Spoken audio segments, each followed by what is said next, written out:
My wife took this picture 17 years ago during the previous emergence of the brood X or brood 10 cicadas. Right now, the children, the offspring of these cicadas, are crawling on me. There are more than 3,000 species of periodical cicadas worldwide. They're found on every continent except Antarctica, but it's only here in the eastern half of the United States that we have 17 and 13-year periodical cicadas.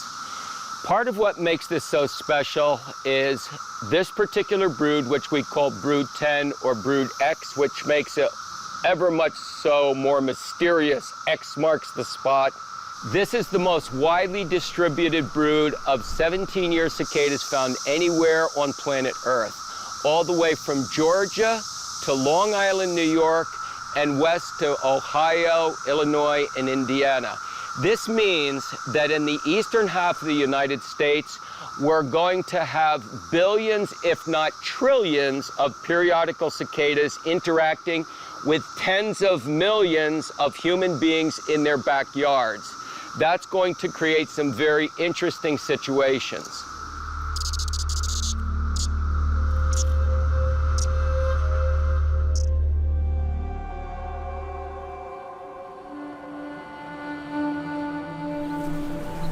My name is Melissa Rose. I'm an artist based off of Long Island, New York.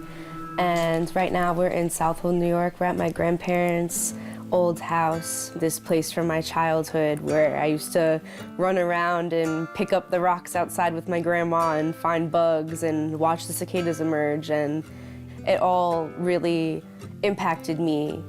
And I didn't really realize until I ended up going to art school and pursuing my passion in bio art, which is what I consider myself. I'm a bio artist.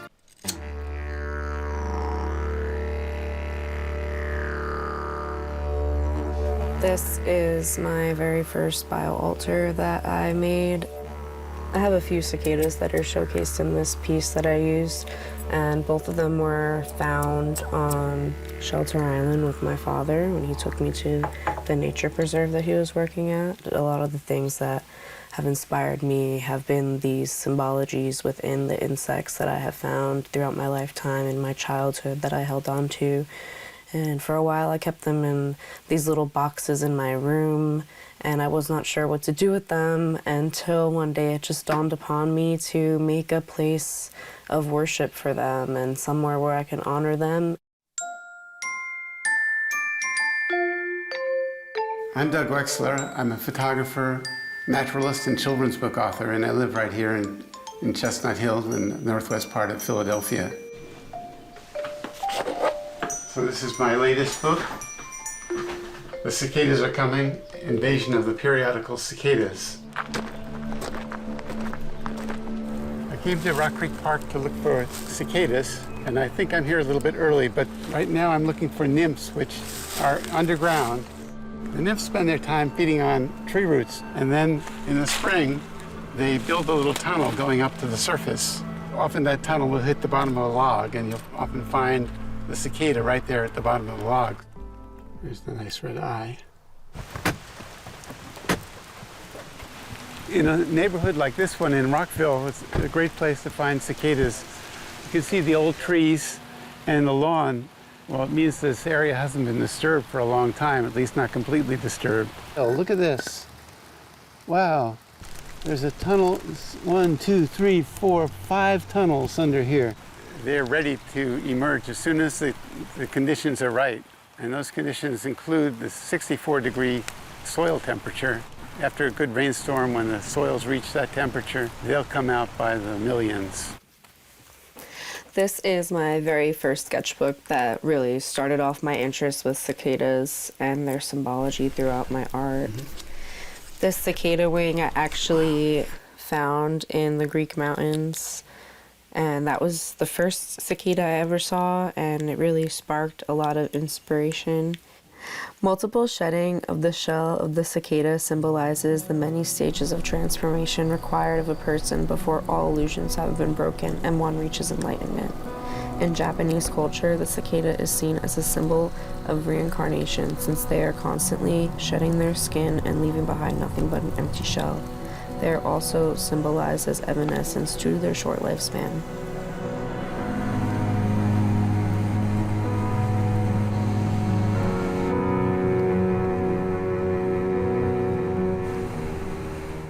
There's this place on Long Island, it's called Wildwood State Park, and that's where me and my friends used to go all the time, like growing up in high school, and I found a bunch of cicadas there once. And there was this tree that I found, and someone must have put a saw in the tree, and it was just stuck. Like, me and my friend Tristan were trying to pull it out, we couldn't pull it out, and unfortunately he passed away a few months later.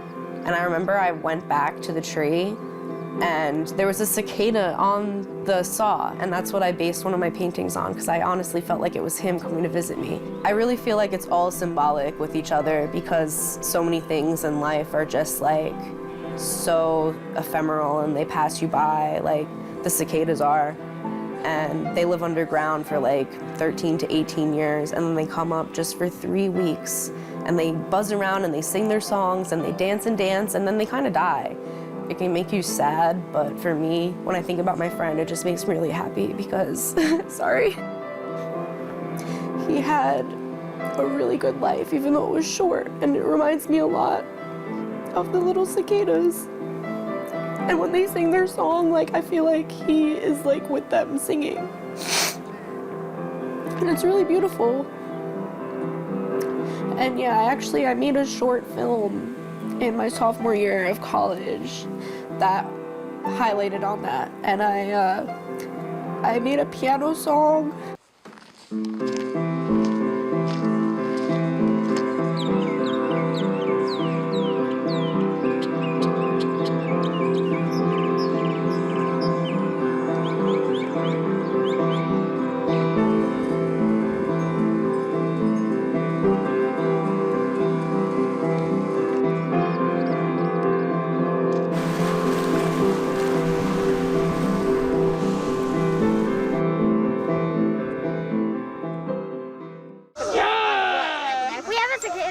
Now hit me with the stick. Let me hold him. He's crying. Climb on me. He likes me better, I think. I think he likes you better. It's kind of noisy here, isn't it? Yeah. Okay, my name is Doug, and I live in Philadelphia. And my favorite insect of the month is what? The cicada. The first thing to know is that cicadas are harmless, and you shouldn't worry if they land on you or if they fly and hit you. Listen to them.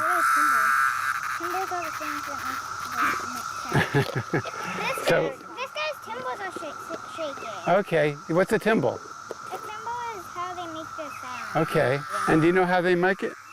They vibrate it, right. They pop it in and out. This is what it looks like.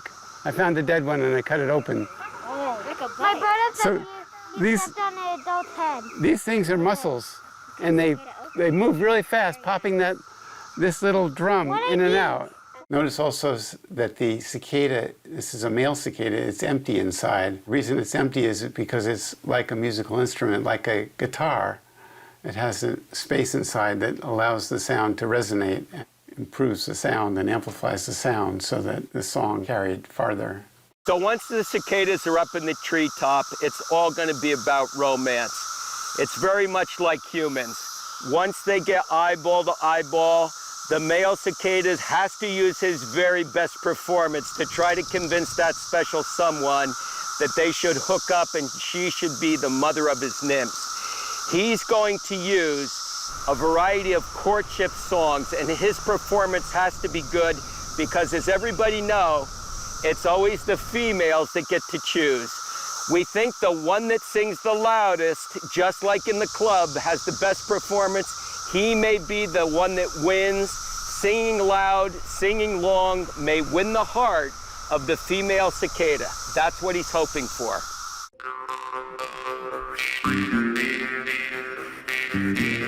We are in Fulton, Maryland right now. getting ready to go into the Cicada Festival, and we traveled like four or 5 hours yesterday from Long Island, New York to come here and see all of these cicadas. It's so magical. There's so many cicadas everywhere, flying around and hatching, and we saw them last night at the hotel, just everywhere.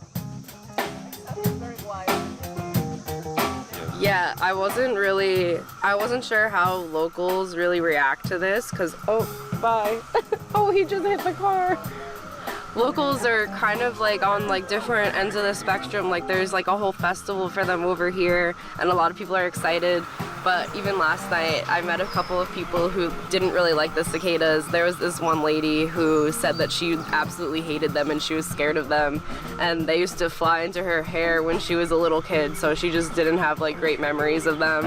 And I talked to her about my art, and I told her that I came here to see them, and she was like completely shocked. But she actually really liked my artwork and asked for my card and wanted me to design a tattoo for her. So it's just like really funny how all of that kind of comes full circle, because one of the main things with my work is to kind of get people to see the bugs and like the cicadas specifically right now like in a different light, and to accept their beauty even if they don't really like how many there are, and if they don't like creepy crawlies and stuff like that. It actually hurts a little bit when they get on your neck. Ow! Woo. We're in Rockville, Maryland. I came here to photograph the emergence of the cicadas and to see the masses of cicadas. This is like the epicenter of the Brood 10 emergence. Fortunately, my cousin lives here, so I've got a place to stay. We need a little more light on him. There we go. Cicada, where's the Zan? Zan's right here. I definitely feel the amazed part, but I was definitely feeling the amazed part was being overwhelmed by the creepiness part. And I was just feeling dread at all of everybody's posts saying like they're coming, or like showing pictures of like one or two, and just this is the beginning. And it just sort of felt like very foreboding, and I didn't know what to expect.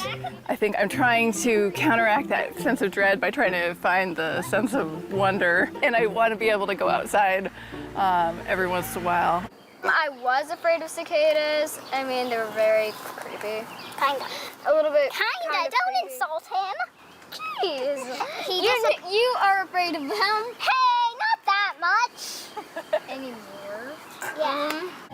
The girls have named the mayor and the president, who are the same person, right? Or the same cicada. They have named him Zan. Where's Zan? He probably fell off again. Zanny. He has an injured wing, and so they're tending to him by delivering burritos and cake, which are grass and little roots wrapped up in little other roots in a nice package. And so Zan's still doing okay. They are really interesting and fun to catch and harmless. They don't actually hurt people. Which one do you want? The cicada? This cicada one. Yes. Because I want to get it for my fiance. Oh, that is so awesome. the- Thank you. You can have this one. You seem really cool. What's your name? Zosha. Awesome. You're so cool. I feel like you got an artistic soul too. You like the bugs and stuff. My initial idea to do this project, and my project was supposed to take one afternoon. I was trying to make these insects more attractive for my kids. So, oh look, this is Julia. Julia, can you say hi? Hi. And what do you think about insects? I think they look silly when my mom makes them do things that humans do. It makes them do things that humans do. The timeline was very, very fast. On day one, I photographed some cicadas, and over the weekend I posted a very short post on our local Nextdoor, which is our little social network for all the people that live in the area. And everyone loved the idea and told me that they wanted to share my photos with their friends and families. So I put an extra tab on my website, and that went pretty viral in the next 24 hours. And the next thing I know, Washington Post wanted to feature me, and I've been contacted by pretty much every news like local and national news. And our cicadas have to go into outer space soon because the planet has gotten a little too small for them. Denim.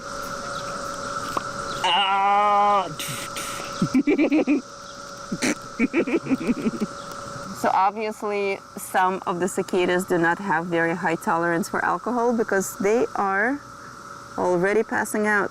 Since our cicadas, I don't know if they're going to be around on July 4th. It's still a month away or so.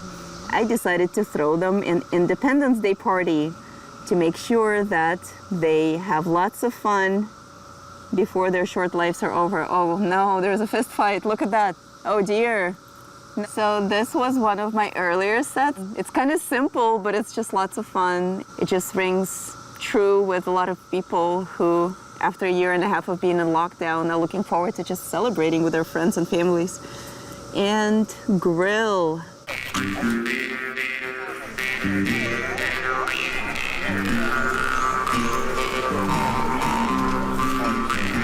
The idea behind Cicada Fest is twofold. One is my personal interest in creating a community that can normalize cicada eating because I wanted to eat cicadas, but I thought it was gross. So I was like, I need some moral support to do that myself. Those are grilled. Oh, grilled as opposed to roasted. Yeah. Okay, right. Okay. That makes sense. These are roasted in an oven. Has like a mild taste, sort of like I wouldn't say shrimp. I would say sort of like kind of tastes like a mealworm. But if you've never eaten one of those, it's not going to help you out much. They're cute. How do you cook them? We're air frying them at 6 minutes at 400 degrees. The Old Bay really reminds me of the seafood, so it does have, this is the first time I've got that shrimpy vibe that people told me I would get. Whereas most of the other ones, it was, yeah, more like a peanut. I'm giving you the full lifespan of the cicada. The nymph goes to the 10-year-old, goes to the full mature adult. Yeah, look at that beautiful morsels. Yeah, it's the morsel cycle. Try one of these. It's very mild. It's just kind of like chicken. Did you eat any cicadas? Yes. Which cicadas did you eat? I ate chocolate one, roast one, and not roast one. And how was it? Good. Tastes like candy. The chocolate one? Yeah. Very satisfying. Cicadas are just so plentiful, and I know, like, from past broods that a lot of them are going to get eaten. And even if they don't, they're going to die really soon after that. And so the ethical concern is somewhat less about like causing individual suffering. So again, like, I needed a whole festival, but it worked. It worked for me and it worked for a lot of our guests. It's like kind of more normal. Now, I'm not ready to pick up a great big juicy grub from the compost or from our mulch pile and pop it in my mouth, but I might roast it. I might air fry it. Oh, here's a freshly emerged cicada. Looks tender. Let's check down here. Almost have a full breakfast here. Can I give one to Doggy? No, he's by himself. He's probably had too many.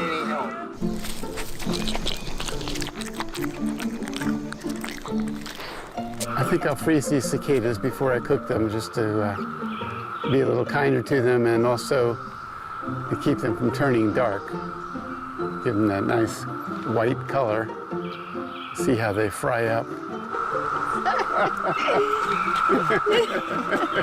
I love my Dougie.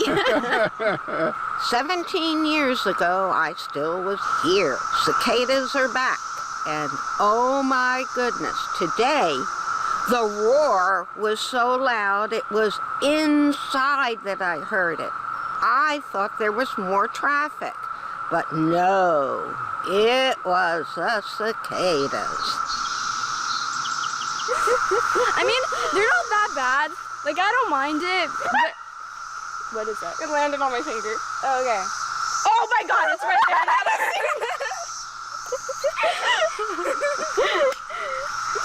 It's not that bad, but like when you're walking down the street, And they there's fly like, at you. They fly at you, and there's Just just a bunch covering of the dead park. ones. Yeah, they're covering the sidewalk, just carcasses, and you're just like, wow, amazing.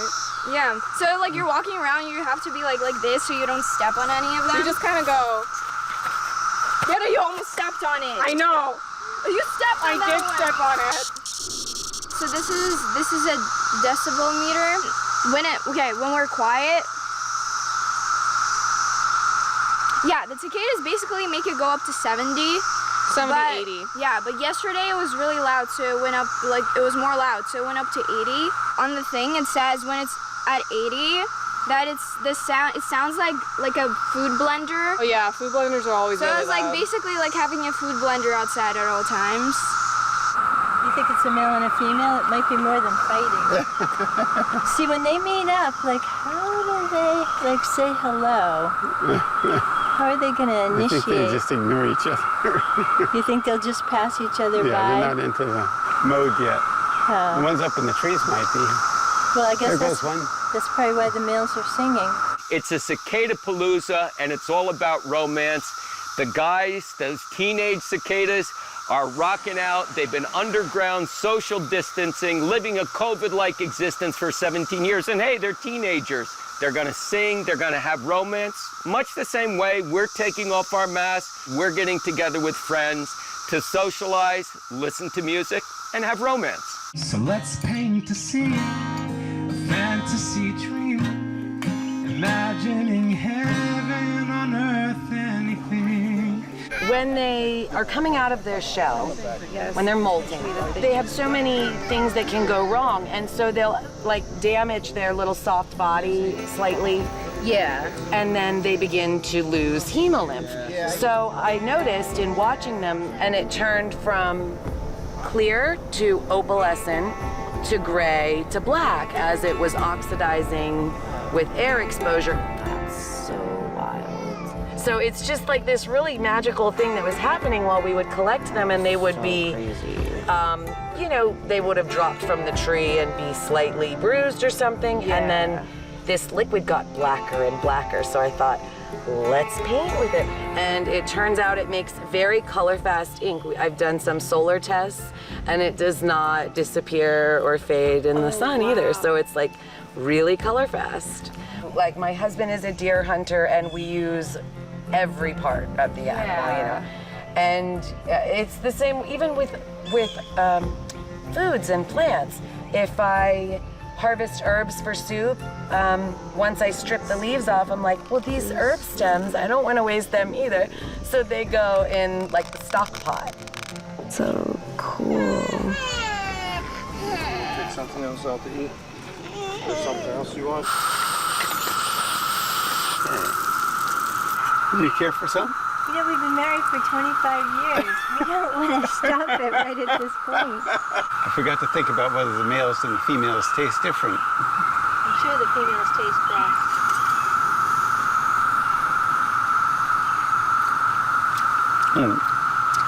Now the female has more liquid inside.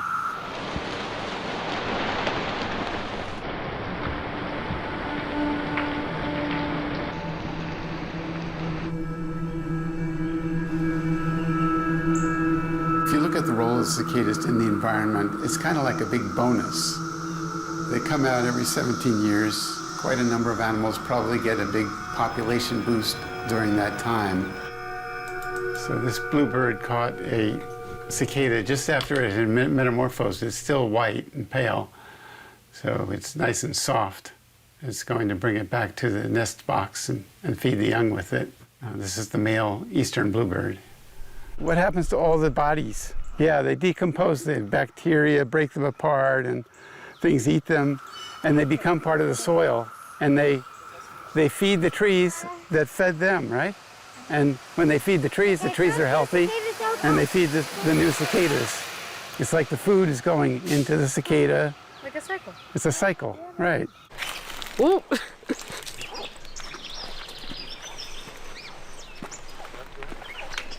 This way. This is Wildwood State Park in Wading River, New York.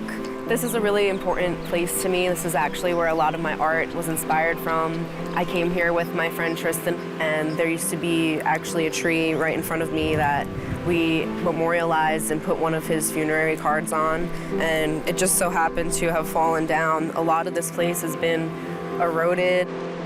I think that coming back here now and seeing that the trees are gone really adds to the ephemerality of the art that I made, and like so many things that are no longer here, I can make them live on through my artistic vision. This is a tattoo that I designed with my tattoo artist in 2015 after my friend Tristan passed away. And I drew up this cicada-inspired dagger knife because he really reminded me of a cicada. And every time I look down at my arm, I can know that I shouldn't give up, and I gotta dance the dance just like the cicadas do. I think that's a reminder to everyone that life is short and we should enjoy it as much as we can while we can, because we're kind of like cicadas too. Life really just passes us by fast and you never know how long you have, and I think it's just important to remember that life is beautiful. It already is, it's already you, 'cause you already